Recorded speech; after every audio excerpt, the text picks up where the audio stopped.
Good morning, everybody. How's it going? It's Jess. It is early. It is Thursday. Whew, it's a big week. There's a lot of stuff going on. And this week, I've decided to do a video journal because I have a lot of thoughts. And there's a lot happening. Many things are good. I'm going to save all the positive, awesome things for the end of the video because I like to end things on a good note. But today, we need to talk about Etsy and the Etsy strike.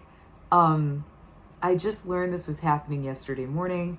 I have a lot of feelings about it. I think that there's bigger conversations to be had around the things that motivated the strike that I am seeing surface on all of the larger selling platforms, and especially because so many people have pivoted into starting their own businesses or starting a side hustle or originating their own income by using these big tech services. I think there's some really important things to be aware of that we need to open the conversation around so that we can be ahead of things and not reacting to them. And that's really like what I think I need to focus on for my open journal this week. Normally I do a written one on my blog, but a video feels like way more fitting for how I'm feeling and what's been happening. So get some tea, get some coffee, whatever you need. I have notes because I have so many thoughts. I don't want this to be too wandery. If it gets there, I'll try to bring it home. But here we go. So yesterday morning, I learned about a strike that a number of sellers organized on Etsy. And I had no idea this was going on. I'm a new Etsy seller. I started my business officially last June, and I opened my little shop on Etsy in July. And basically what my business is I create, handmade goods for like homewares, things that people can carry with them. Everything's inspired by travel and nature and folklore and storytelling. And I also collect and sell crystals. That's a huge component of my business. So I have a few different directions I'm in. But what I really was drawn to with Etsy is the community and the fact that it has a global reach. But from the beginning, based on their structure, I did have questions. And now all of that is coming to light with the people who are much more established and longtime sellers on the platform. So really quick, I am going to include some great resources that I tapped into yesterday to kind of educate myself on what motivated the strike, what the history of the company is, and what's been going on. So I'll include those links in the notes for this video because they can fill you in a lot better than I can on some of the details, and I can kind of summarize what's happening in the moment and how it's affected me and how I'm kind of seeing the bigger picture with it all. So basically, there's a week-long strike that is happening now that's for sellers, and it's like kind of a no pressure thing where if you can, you're welcome to participate in it. But the timing of it is based around a protest to an increase in the transaction fees for sellers. So it has been 5% of each sale. They increased it officially this week to 6.5% and notified that change within the same email that announced the best profits they've ever had. So as a seller, you're like, so all of these goods and these handmade things and these vintage things that we're putting our heart and souls into and all of our time and energy is generating amazing profits, but you're going to take more money from the sale. All right, let's kind of break this down. So interestingly, Etsy had been at a 3.5 transaction fee percentage for many years from everything I've gathered. And that increased to 5%, and I want to say 2020, which was a little before I started. I started last year in 2021. So again, experience-wise, I'm very new to this, but I've been following all the stories from people that have been on the platform a long time and really built a beautiful, sustainable business and livelihood that is now being heavily compromised by these changes. And that's one aspect of it. There's other huge issues that have happened with like a general shift in management and push towards a corporatization of the company. And that includes allowing resellers, creating little like corporate programs or forced advertising that hurt sellers and take even more of the profit from each sale. And it also makes your income unpredictable. So it seems to me, just big picture view, like Etsy is trying to mimic other selling platforms like Amazon and potentially eBay in pushing for free shipping and efficiency and like a broader range, I guess. But here's the thing, Etsy was founded as a place to find and connect with handmade goods and unique vintage finds from artisans and makers all over the world. And when you're allowing these changes and you're trying to be like all these other things, you are completely compromising an artisan's ability to be a presence on that platform. For example, the issue with reselling. If you are a basket maker and you spend hours of your time and energy and love building beautiful handmade baskets, that's something you're going to have to price accordingly with your time and your materials and the care and love you put into doing it, let alone the time it takes to photograph, list, follow up, and ship all of those orders. If you are a manufacturing company that utilizes drop shipping and you have a similar basket that is manufactured somewhere else that you're not making yourself, that you have mass quantities of, that you can take a really cute little picture of to make it seem very artsy and like wonderful decor, you can probably price that for half of what the artisan has to price it at. And what are people who are just looking for a basket generally going to do? They're going to see different baskets because that's what Etsy does as a marketplace. It shows you the different options. And they're going to compare the cost of the handmade thing with the manufactured thing. So generally, especially because inflation is crazy and money is tight for people right now, more than ever, you're going to probably choose the cheaper thing, even though you may really want to support that artisan basket maker. And there's a place for that. Like, I'm not against buying a manufactured basket if you just want something for your laundry room. But here's the thing. When you're trying to merge that on a platform with artisans, you are pressuring those artisans to completely cut into their own profit, not only from the fees, but from the overhead that comes with paying taxes on the things you sell, with the labor of making it, of photographing it, listing it, responding to questions about it, shipping it out, and following up. So manufacturers aren't doing all of that. Like eBay, largely a reselling platform. Amazon, drop shipping manufactured goods. And not to say that those platforms don't support small business. We're on eBay for our business and we do very well there. Here's the difference. I'm not making all of the items on eBay. Those are things that we find, that we collect, that we can resell. So we're able to sell things at a reasonable price that doesn't account for all the labor of creating it. And that's the difference. So the grand mistake that I feel corporate Etsy is making right now is confusing the two and making it completely unsustainable for actual artisans to maintain any level of profit on a platform where they're basically heavily pressured to reduce their prices and compete against things in a completely unfair and unsustainable way.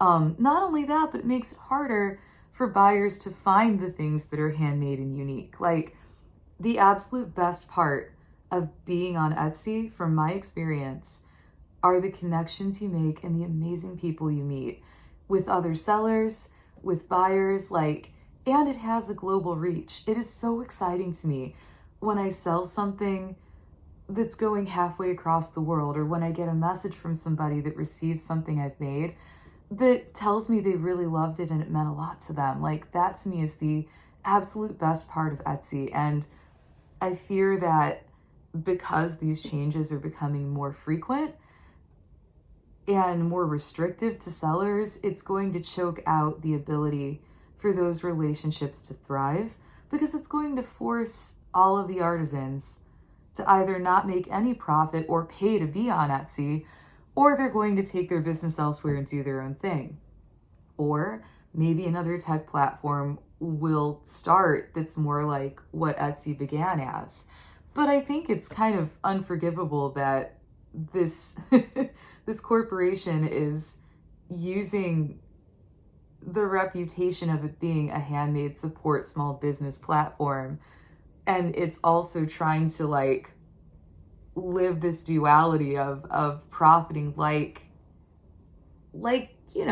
a drop shipping company. It was never that initially, and if it's going to become that, then it can't be what it was. It just won't work together.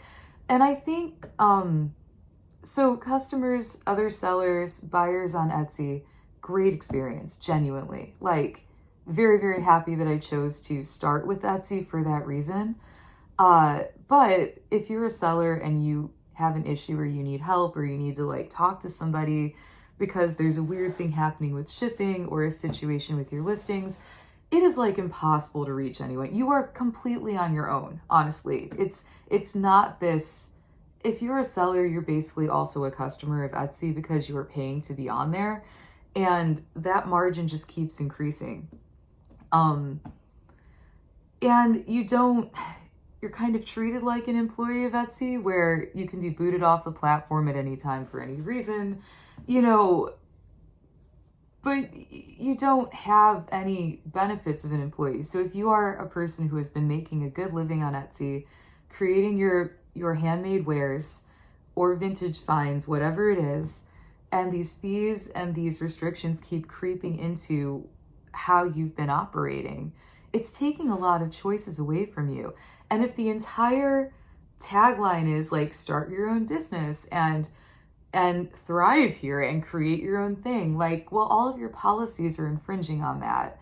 And you haven't established any open thread of communication to even listen as to why that is. And I think too, a lot of sellers are concerned that if we are pressured to increase prices, customers are going to not fully understand why that's happening. So to me, the strike is largely about transparency. Do we think it's going to change anything with corporate Etsy?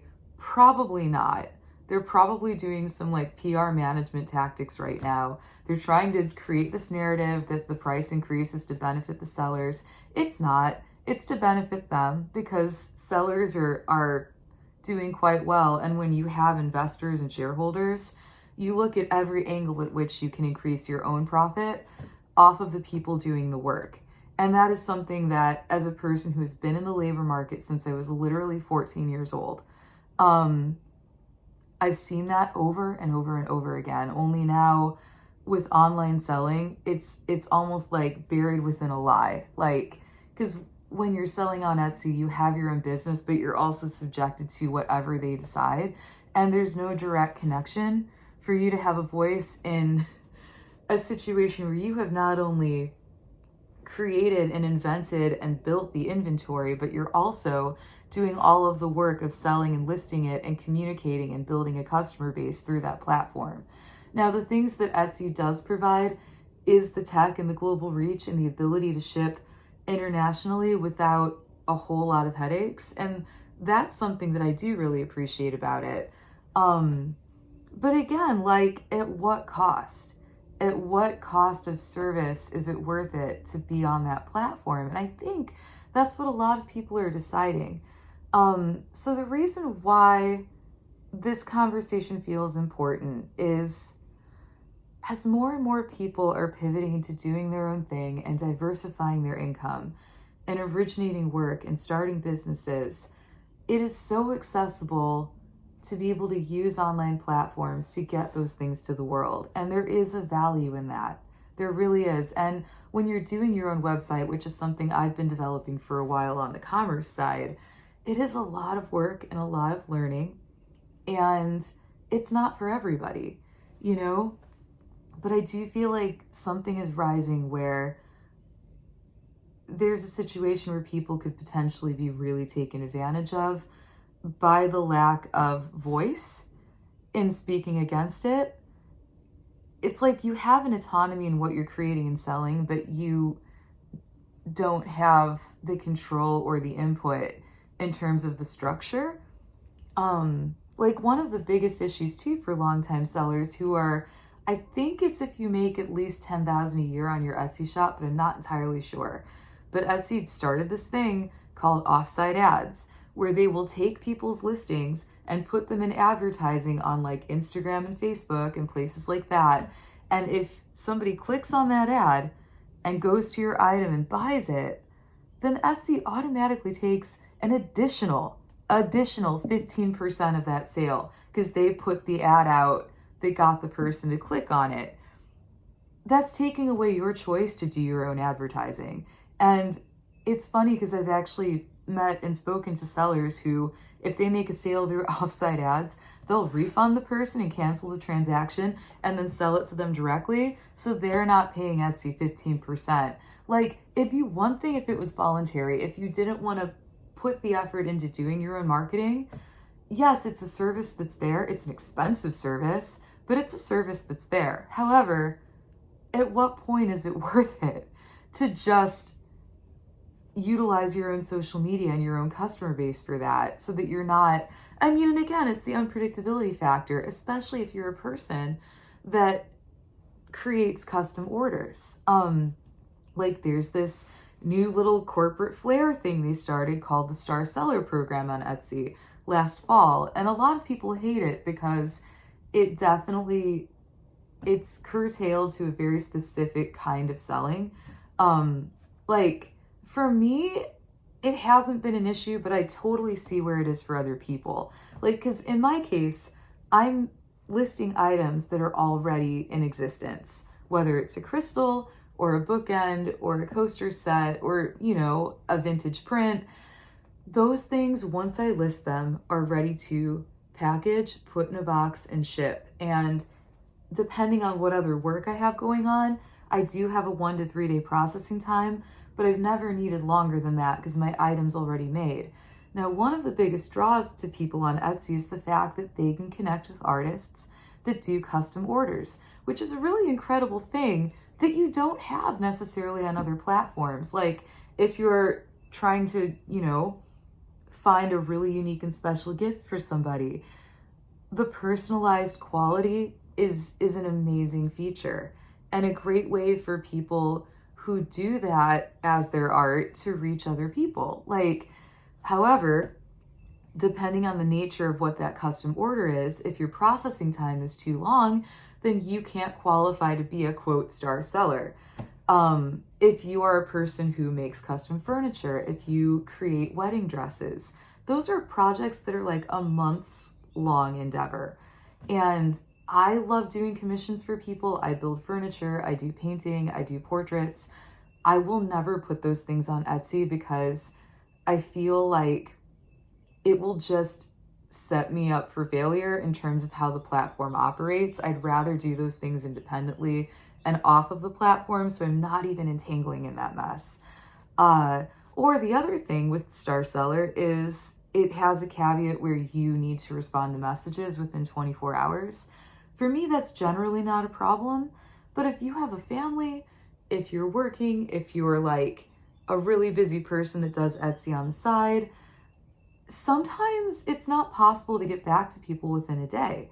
And these are things that are kind of borrowed from customer service elements in other industries that work very well in those situations. Like, but for a handmade business, it is a completely different thing. And I feel like there's a lack of acknowledgement with the initiation of that program that, again, no seller has a voice in. They're just like, here, we're doing this. You have a little badge you can put on your shop. Like, I'm very proud that I've been able to earn that badge for like over 6 months, but it's because my business and what it is allows me to, and that's not true for everybody. So again, there's things that you should be allowed to opt into or opt out of instead of it being a blanket over everyone on a platform that is supposed to celebrate unique and handmade and diverse goods. So that's my rant about the policies. But, you know, like, honestly, the kind of people that would be drawn to selling on Etsy that are makers, that are seeking independence and freedom in their career, that are making unique and wonderful things. They don't give a shit about corporate flair. They don't care about being a star seller. They want to establish good relationships with their customers and have the freedom to run their business well.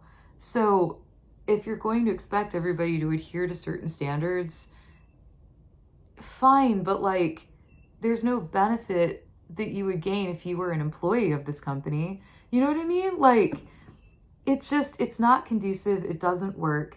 I think that Etsy needs to seriously make a decision here on what they're going to be, instead of pretending that it has all of the integrity it did several years ago in terms of supporting small business and artisans and makers in their ability to make a good living.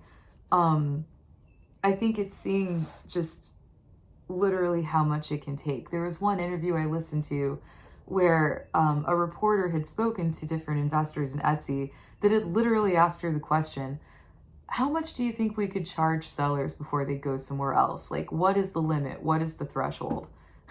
It's like, dude, not only are your sellers making and providing all of the inventory that you are taking money from, but like, it blows my mind, you know. But that's corporate America. And I think we need to really be aware of this rising corporatization of the side hustle.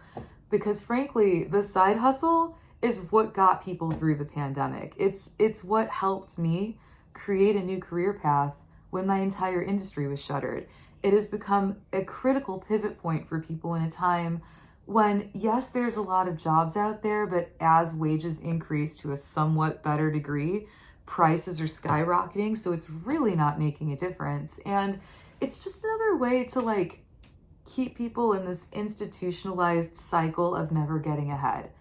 And it's even more deeply insulting when it's kind of encased in this little this glittery stupid lie of, oh no, this is yours and you're making a living and you're doing this on your own and you can create whatever you want out of it. It's like true to a point, but you have to look at the framework and the parameters.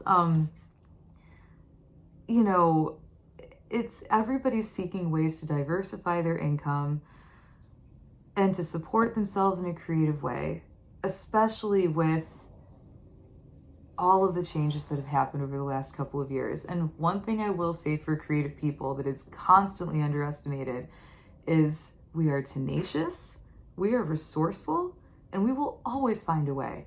So whatever corporate restrictions get placed on the platforms that everybody knows and is familiar with, there will be a new way to move forward. So I think for people that are interested in really connecting with artists and buying handmade items and supporting the spirit of that, it may become a thing where it requires a little bit more independent searching, but I think there will be other platforms that rise as these changes happen, because frankly, I don't expect Etsy to change any of its policies. I think they're going to try to ride this out, put out some nice little PR statements about caring about the sellers, and hope that things just work out, because like they realize a lot of people aren't financially able to even put their shop on vacation mode for the strike. And I am one of those people. Like, I'm still developing my website, and the connections and the money I have made on Etsy has made it possible for me to do that. So if I close my shop in protest, nobody can reach me. And I would much rather keep that door open for people to reach me and exploit Etsy back a little bit and be like, hey, this is going to be kind of like a sampling of the things I do. I'll probably keep, a steady amount of items that's a nice diverse representation of what my business is. And then if people want more, they can find me on my independent platform that I'm creating. Or I'm really excited that market season is coming up, because getting to sell and connect with people live in person is such an amazing thing. And I'm grateful that things like Etsy filled in that gap, especially during the pandemic, but it can't replace that connection of really meeting people. So my hope is to diversify all of the touch points as I build the foundation of the business. Like, I love to explore doing live sales, because then I can literally just bill flat rate shipping cut a much better deal on things because I'm not paying all of these rising fees just to sell them.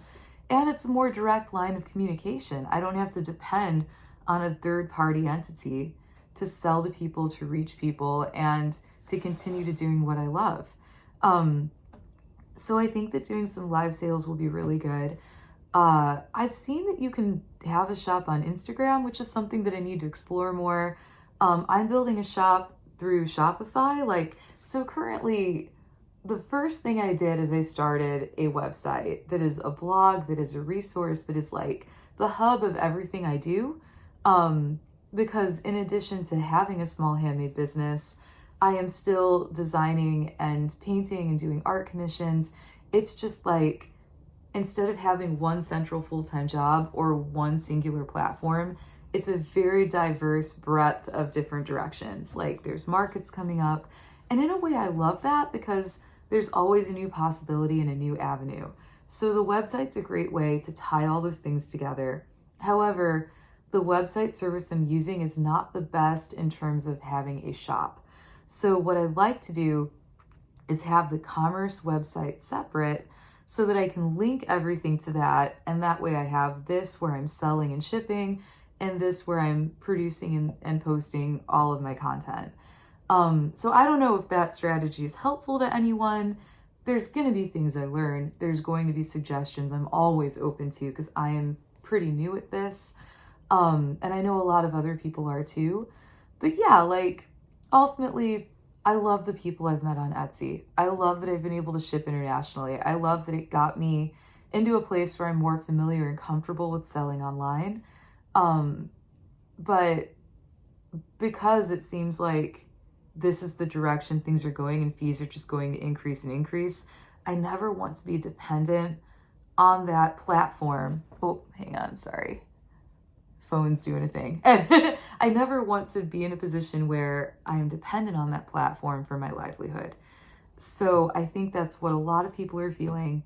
I, of course, will always be infinitely grateful to anybody that purchases anything I've made from my shop or anywhere else. So I will never discourage anybody to buy things from me on Etsy. I think that it's a great tool. And like every tool, it has its benefits and its limitations. And that's the way I'm going to choose to see it, and why I'm going to choose to keep my shop open on there, but to also diversify all the other places I'd like to be. And I think it's a good starting point. I think for people that are interested in starting a handmade business, or any kind of business, it is great training wheels. It is a great way to get used to the rhythm and the technique and the responsibility of listing and selling things. So I would say appreciate it for what it is, acknowledge the bigger corporatization issues that are happening, that are basically kind of finding ways to profit off of people for their side hustle. In a way, it almost reminds me of direct sales a little bit, where you are selling for a company, but you're not technically an employee. So you're responsible for the burden of all of the taxes and the overhead and the labor and the time. There's just no real way to get ahead because too much is being taken out of your pocketbook to participate. That's kind of what I see happening at large. And I would just be very careful of the lies out there. Understand the reality. Honestly, best advice I can give, work with a really good accountant. If you're starting your own business, do your research, find a CPA, and at least make an appointment to talk to them, because I've learned so much through meeting the accountants that I'm working with in terms of the finances and the structure and what I need to really pay attention to for my business so that I can not only grow my business and sustain it, but thrive in that and really build a beautiful living off of it, which is the entire point. So yeah, there's a lot of accountability that comes with it. But ultimately, it's been an amazing direction for me and I have no regrets. I'm just kind of looking at the bigger picture and being aware, about how to diversify income, how to be independent, how to make a living doing something I love, and how to really share the things I've learned in a very transparent way. So yeah. Oh, yeah, like, well, what else is going on? A lot of things. So I mentioned that I'm like still designing and creating and doing my work as an artist. I've been working on some pet portrait commissions, which has been really fun. I am designing my first set, my first scenic design since before the pandemic for the beautiful Peninsula Players Theater in Door County, Wisconsin. So that's been awesome. And it's been a huge project. I love it. I'm remembering all of the things as I go because I haven't drafted in a while, but like it's going well. Very, very grateful to be working with the people I am. And I'm navigating how to balance some of those kinds of jobs from my older like working life. I don't want to say old life because like it was like 2 years ago, but the thing that I went to school for and studied really hard at and worked really, really hard to learn is starting to come back. But I really love my business. So that has to really be the focus. So I've been like learning how to take contracts and space things out in a way that doesn't overwhelm me. And it's a learning journey, but like it's an interesting one and a healthy one. And one of the best parts about starting a business is I've been able to reach and connect with such a broader scope of people. Like that has been amazing. And that's also one of the things I love the most about market season is you really do meet people from all walks of life that just happen to be coming through. And we've made some amazing connections, even in the short season we did last year in the fall and the winter. So that's been amazing. And I did start an events page on my website, which I'll include in the notes of the video. But that'll be really fun because that'll be a way to meet people in person. And yeah, and I'll keep that updated, in terms of where we'll be and when we'll be there. And I'm building the huge commerce website, which I have chosen to take my time with to build a good, strong foundation and really, really understand, the logistics of it as best I can before I launch. So sometimes it is worth it to take the time to really get something down so that you can go into it with a lot more confidence and familiarity. And because these things have been building, I have not been able to resume the podcast as of yet. And there's a ton of content that I really want to get up on the blog, lots of artwork that I'm excited to upload. But there's a process to that, right? Where you have a lot of output, but then you need time for input. You need time to gather inspiration and process before you create and produce. So I've been navigating that balance as well. But with market season, I'm excited to resume and kick off the next wave of the podcast through the Enchanted Path. There's a lot of great material there that I'm very excited to share. But as I'm building my foundations, sometimes things have to kind of be in the wings until I can give them the full time and attention they deserve. And that's a level of acceptance I've had to have with myself too, is learning how many hours there really are in the day and what I'm able to give and what I'm able to do, and accepting that there is a balance and there is a limit and a dance with that. There's always more that I want to get done in a day than I actually can. But I try to just use my intuition a little bit, take care of the important things first, and trust that I will get to all of those things when I am meant to get to them. I'm always working hard. I'm always focused and looking at the next step. But if you live in that too much, it becomes very hard to be present and actually create and enjoy the process. So that is just as important as moving things forward. And I would encourage anybody navigating that balance as a creator, as a new business owner, whatever the capacity, allow yourself the time to process and really build and learn.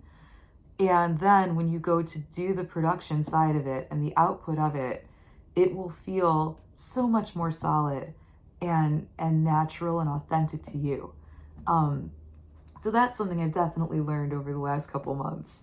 Oh, and last exciting bit of news, I met an incredible couple and had the best opportunity come up. I I'm going to be getting a small office space where I can do a lot of my writing and my work and focus on maybe live sales for the crystals. I'd love to do little like educational videos about the crystals in our shop and where they come from. It's basically going to be the headquarters of the Crystal Library and a space where I can work on commissions and write content and develop all of that. And it's going to be in Valpo. I'll be able to take appointments there. I'm starting in May. I cannot wait. We do everything out of our home right now. So between inventory and life and markets, we are just running out of space. Like, it's like I have the choice of storage space or workspace, but it can't be both. So that's a really good way that we'll be expanding, and I'll be sharing more about that. Tremendous thank you to Dana and Michael for that opportunity, because they are the most wonderful people. I can't imagine better people to connect with, to rent a space from. So that's like super exciting. And I'll be sharing pictures and a little bit more about that come May. So yeah, and that's also when our market season kicks off. So in the meantime, it's not a bad thing if you want to buy from me on Etsy. It's a great thing. I love every review and every wonderful, amazing, just beautiful connection and amount of support that has come from being an Etsy seller. It's a platform that I actually want to see succeed and thrive and correct its course so that it can really support the independent makers and buyers that make it such a special place. And I think it could be okay, you know? I definitely don't think it's going anywhere. I just hope that there's a little bit of negotiation between the corporate side of Etsy and the sellers to make, honestly, the best situations possible for Etsy buyers. Like, that's the idea, is to create a scenario where everybody can be prosperous and thrive and have a good situation. So I'm hoping that things will change, because I've really enjoyed selling on the platform and meeting people. And it's a good thing in so many ways, but the changes concern me and the direction concerns me. And I'm hoping that it won't really go too far that way. But yeah, in the meantime, please connect with me on our Etsy. Our Etsy shop is Jessie and Grumpy Gnome. I love packaging everything. I love putting little extras in our orders. It's like sending gifts to people, and it feels wonderful. So that's the positive. And I really wanted to end on the positive around the conversation of raising awareness over the fees and the sneaky corporatization of people's independent livelihoods. So yeah, feel free to let me know if you have any thoughts or feelings or questions. I'll make sure to have comments open on my blog, and yeah, like, have an amazing, magical day. Keep creating. Definitely support the independent spirit around here, whatever that is to you. And thanks for watching, and I will see you all around. All right. Happy Thursday. Bye.